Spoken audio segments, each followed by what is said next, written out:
नवी मुंबईतील नेरूळ येथील धोकादायक इमारतीचा स्लॅब पडल्याने वृद्ध महिला गंभीर जखमी झाली आहे. नवी मुंबई महानगरपालिकेने धोकादायक इमारत म्हणून नेरूळ येथील विश्वशांती सहकारी गृहनिर्माण सोसायटी ही इमारत घोषित केली होती. धोकादायक इमारत म्हणून पालिकेने संबंधित इमारतीला 3 वेळा नोटीस बजावली. मात्र इमारतीतील काही लोक संबंधित स्ट्रक्चर ऑडिट खोटे असल्याचे सांगत होते. इमारतीचे पूर्ण स्लॅब सध्या जीर्ण झाले आहेत. या इमारतीचे गृहनिर्माण होणार होते. त्या संदर्भात बिल्डरने इमारतीतील नागरिकांना भाडे देखील सुरू केले होते. मात्र इमारतीच्या नवीन कमिटीने संबंधित भाडे बंद करण्यास सांगितले, असा आरोप सोसायटीतील नागरिकांनी केला आहे. इमारतीचा स्लॅब पडून वृद्ध महिला गंभीर जखमी झाली आहे. या इमारतीला जवळपास 38 वर्ष पूर्ण झाली आहेत. इमारतीत कोणाचे ना कोणाचे स्लॅब पडणे, प्लॅस्टर पडणे नित्याच्याच गोष्टी होऊ लागल्या आहेत.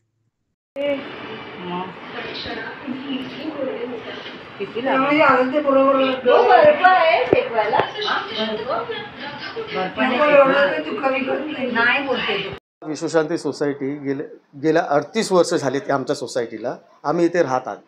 आता बिल्डिंग जुनी झाल्यानंतर आम्ही याला रिडेव्हलपमेंटसाठी आम्ही गेलो. रिडेव्हलपमेंटमध्ये आम्हाला कळलं की हे C1च्या हिशोबाने हा धोकादायक इमारत आहे आणि महानगरपालिकेने याला C1च्या हिशोबाने ऑडिट करून याला डिक्लेअरसुद्धा केलेलं आहे. आणि आम्ही काय केलं, रीतसर आम्ही सर्वांना 210 घरात लोकांना आम्ही सोबत घेतला.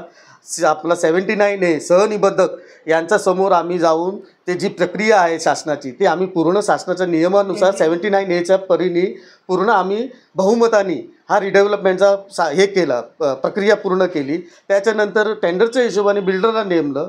पण त्यानंतर नवीन कमिटी आल्यानंतर या सर्व गोष्टीला पालिकेच्या C1 डिक्लेअर असूनसुद्धा सहनिबंधकाचा प्रशासकीय असूनसुद्धा या लोकांनी त्याला फेटाळलं, त्याला हे केलं. आणि आज कमिटीच्या वादामुळे आणि पालिकेचं दुर्लक्षामुळे हे आज घटना घडलेली आहे. आज उद्या परत ही घटना घटू शकते. आज नाही तर गोरगरीब इथे मरू शकतात.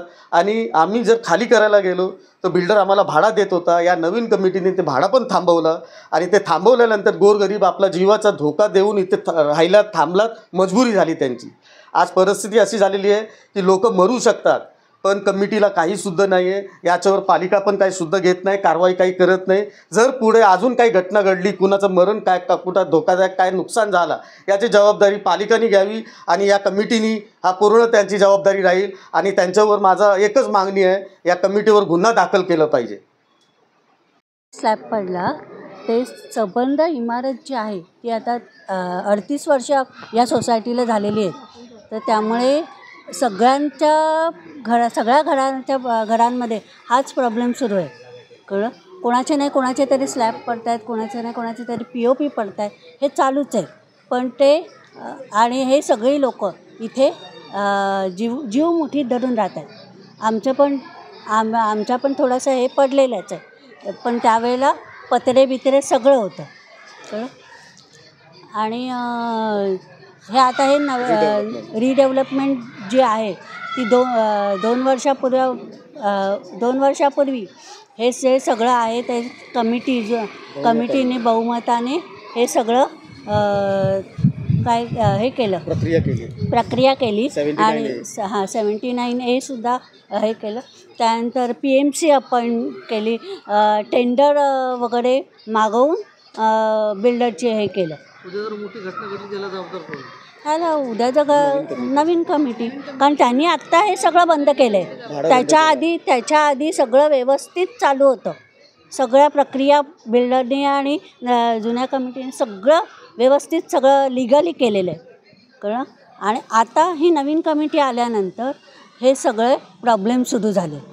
कळलं. लोक सोडायला पण तयार झाले, ते आम्ही पण सोडलेले आहे. पण आता भाडं ह्यांनी थांबवल्यामुळे हे इथे राहणारे जे लोक आहेत ते सर्वसामान्य लोक आहेत. कळलं. ते तेवढं भाडं भरून कसं हे राहू शकणार. आता आम्हीसुद्धा दोघंही रिटायर्ड आहेत, पण तरी पण भाडं FD मोडून हे करून आम्ही भाडं भरतो आहे. मग हे जे आहे हे करणं चुकीचं आहे ना. हे सोसायटीने तुम्हाला निवडून देईल, पण सोसायटीच्या बाजूनी काम केलं पाहिजे ना. भाडं बंद करणं हे सगळ्यांच्या पोटावर पाय देण्या इतकं आहे. हं?